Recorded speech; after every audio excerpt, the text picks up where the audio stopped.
Et bonsoir tout le monde, je m'appelle Yann Rajdi, bienvenue en direct de la Révolution culturelle, épisode du 8 août 2025, sixième partie de la recension des Silk Roads. Une nouvelle histoire du monde de Peter Frankopan, chair d'histoire, spécialiste des croisades à l'université Oxford. Donc, on va commencer aujourd'hui avec un retour sur les épisodes précédents, très rapide. La fondation de la République hollandaise, la Dutch Republic. Vous connaissez ça aussi sous le nom, en 2025, des Pays-Bas. Et l'effort de guerre, le military build-up de la couronne britannique, surtout à partir d'Élisabeth Ier, qui permettent les deux ensemble, dans une relation amour-haine, de développer des nouvelles routes de la soie, des nouvelles routes vers l'Orient, émergence de nouveaux centres de pouvoir. Ensuite de ça, l'âge d'or des Pays-Bas signifie la fin du pouvoir des cités-États italiennes. Très important. Et la relation entre les Dutch et les Anglais qui est complexe, mais les deux ensemble amènent la révolution maritime du 17e siècle. Sans ces deux nations-là, cette relation difficile, il n'y aurait pas eu de révolution maritime et les codes de la mer moderne. L'âge d'or de la Pax Britannica, la paix britannique et l'histoire de la vraie Première Guerre mondiale.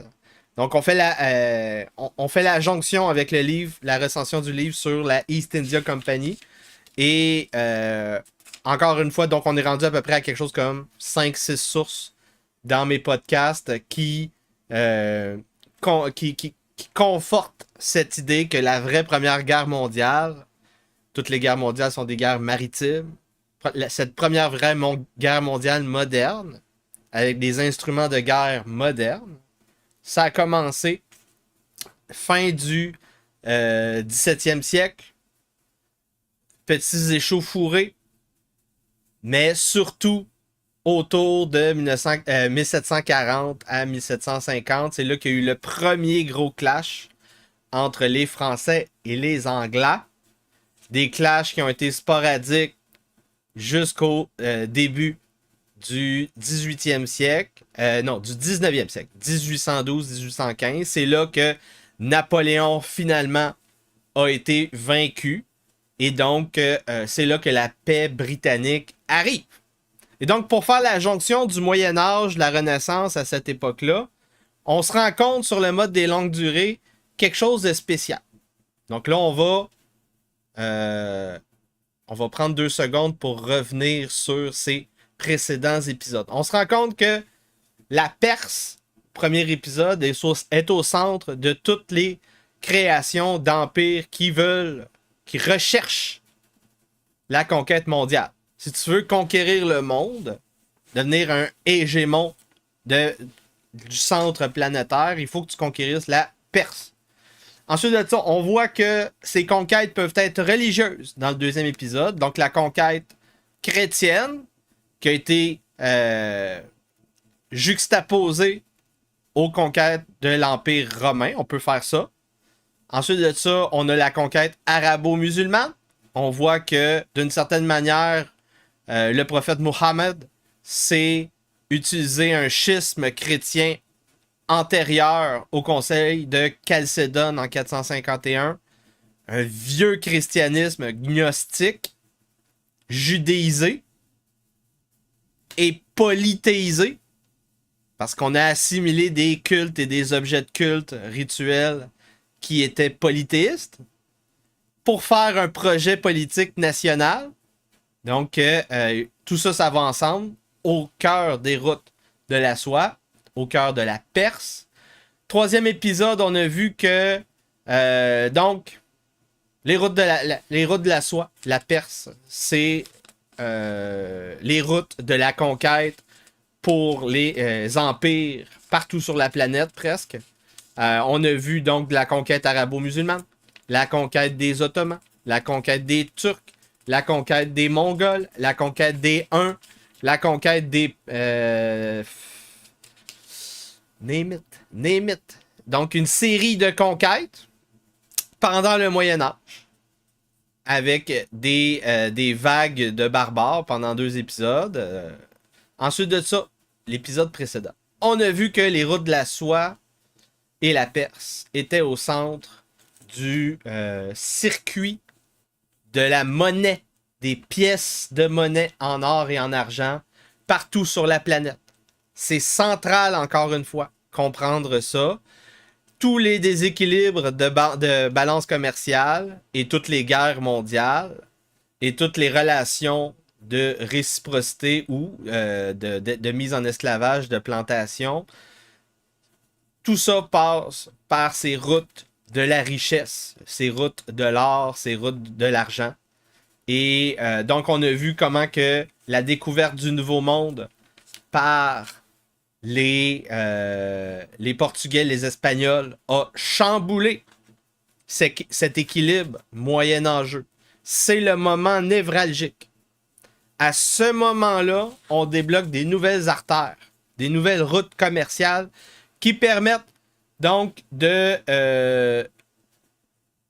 contourner cette Perse et proposer ainsi une manière de faire un military build-up, de faire une politique de surplus, d'engranger ce surplus, construire des flottes et ensuite de ça, partir en conquête. C'est ça qui est arrivé grossièrement.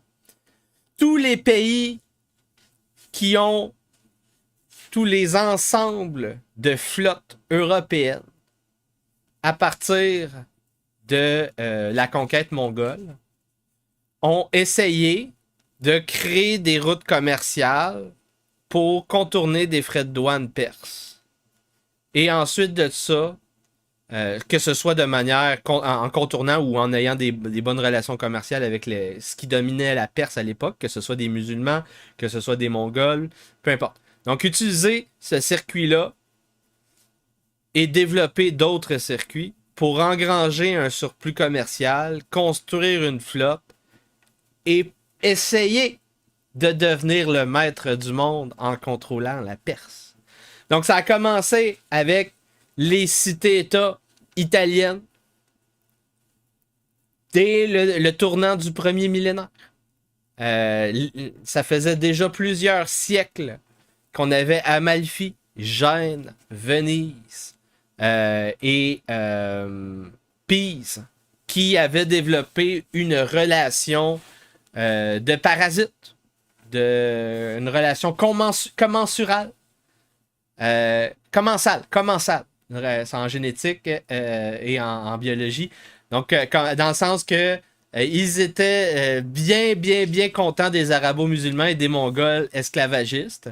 Et ils étaient bien contents de trafiquer des chrétiens européens avec ces entités-là pour échanger des épices, de la soie et d'autres choses. D'autres produits de l'Asie. Donc, ça commence avec eux qui construisent des flottes militaires et ils ont participé aux croisades. Ensuite de ça, qu'est-ce qui est arrivé? La fin de l'occupation des croisés. Donc là, on a des nouveaux explorateurs en Espagne, au Portugal, qui décident de partir au sud et à l'ouest pour faire la jonction avec les Indes et contourner donc cette hégémonie des Mongols et des Arabo-musulmans et des Perses autour du croissant fertile allant de l'Afghanistan jusqu'à l'Égypte. Et donc, les premiers qui ont réussi, c'est les Espagnols, qui ont conquéri donc les autochtones, les Indiens d'Amérique, donc les Incas, et c'est qui les autres? C'est les... je me rappelle plus c'est quoi le deuxième. Mais en tout cas, peu importe. Ils redécouvrent des anciennes mines d'argent et d'or. Ils utilisent la main-d'œuvre locale qui est pacifiée déjà à 90%. Donc, ils sont capables d'extraire du sol des fortunes gigantesques qu'ils ramènent, qu'ils utilisent pour payer les Indiens, les Chinois afin d'avoir du thé, de la soie et d'autres produits asiatiques. Et ensuite de ça, faut se rendre compte qu'à chaque fois qu'on a cette création d'une route commerciale qui contourne des frais de douane et permet des marges commerciales immenses, on a accumulation de richesses, on a augmentation des inégalités, on a croissance économique, on a création d'industrie, on a création d'une classe moyenne et de consommation dans la population, industrie de consommation locale, et souvent, presque tout le temps, un âge d'or qui vient avec. Et donc, ce qui est important de comprendre, c'est que l'âge d'or détermine tout.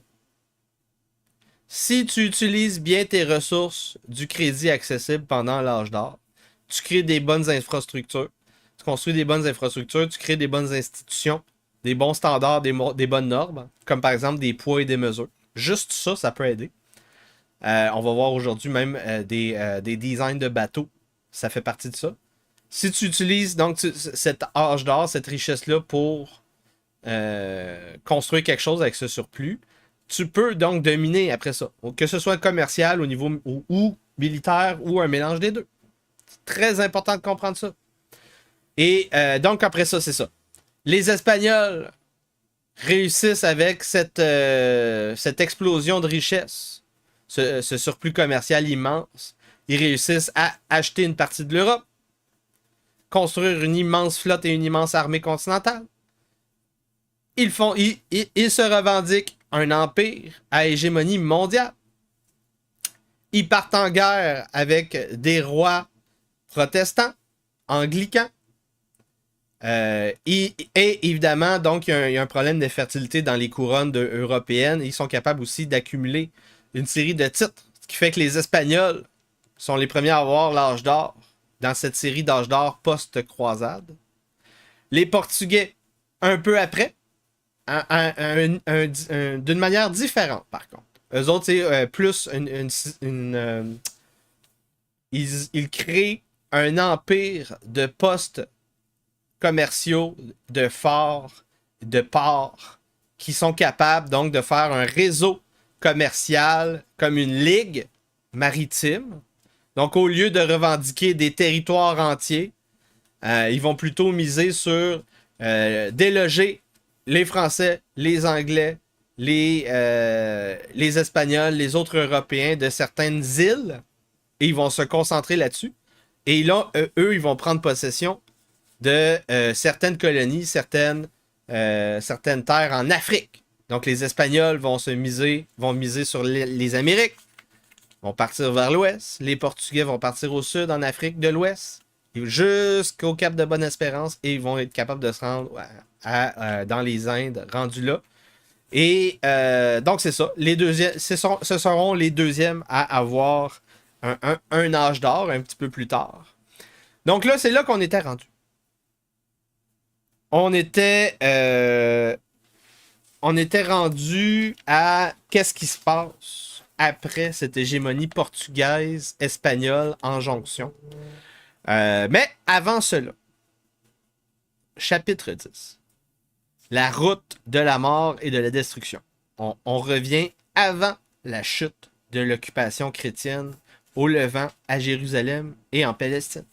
Donc, très important si vous voulez voir ce contenu au complet, chers abonnés, chers spectateurs, à partir de ce soir, le contenu sera seulement accessible aux membres payants 5$ par mois sur yanrojdi.substack.com, yanrojdi.com, sur YouTube, sur yanrojdi.com ici. Et vous pouvez envoyer des dons via Interac, via yann.rojdi en minuscule à commercial@gmail.com, via Bitcoin, via Ethereum. Tous les liens sont dans la description du vidéo dans le bas de l'écran et même en Buy Me a Coffee. Vous pouvez faire ça. Si vous payez d'une autre manière, je vais vous donner accès et à Substack et à yanrojdi.com. À Substack en différé, vous allez dans la section podcast, il y a tous les vidéos pour membres payants seulement. Et ce soir, je vous rappelle que je débriefe l'entrevue de Éric Duhem chez Yann et Frank, ainsi que le débat à LCN qu'il y a eu pour gagner le siège de député de Arthabasca. Donc, on continue. On continue, très important. Avant la chute, bonne soirée.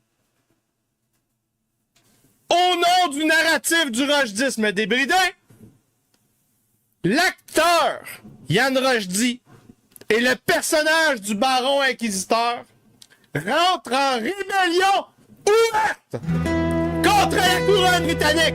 C'est terminé! Nous arrêtons de nous soumettre. Tous les pouvoirs souverains sont rejetés au nom de Jésus-Christ. Et vous allez arrêter de nous raqueter. C'est terminé. Nous sommes en taquilla. Nous optimisons notre fiscalité. Nous créons des sociétés fraternelles. Nous travaillons dans une mission œcuménique qu'on appelle la Nouvelle Inquisition. Nous construisons la baronnie Rolfienne. Et c'est comme ça que nous allons réparer le Québec. Bonne soirée.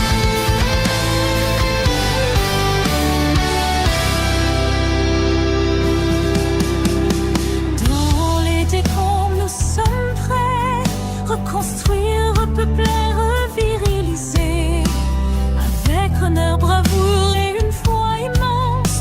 Pour un avenir où nous ne serons pas Et sur les ruines de l'ancien monde, nous nous engageons. Pour la famille, le christianisme, nous prêtons serment. Nos cœurs dans les ténèbres, ils chantent, nous prions le Seigneur de guider nos pas. Nous bâtissons des baronnies avec courage et devoir.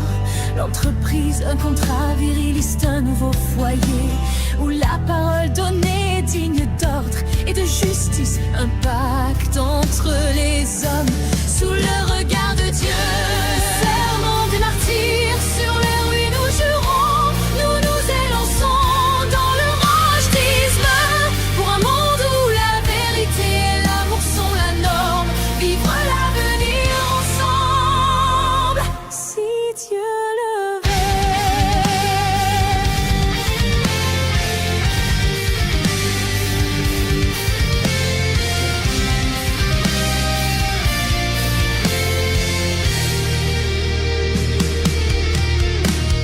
Cache ta vie, disait Épicure, philosophe du déclin de l'Empire romain. La communauté, notre jardin, notre repli, notre forteresse, la localité, notre terre, nos racines, nos gènes, notre valeur.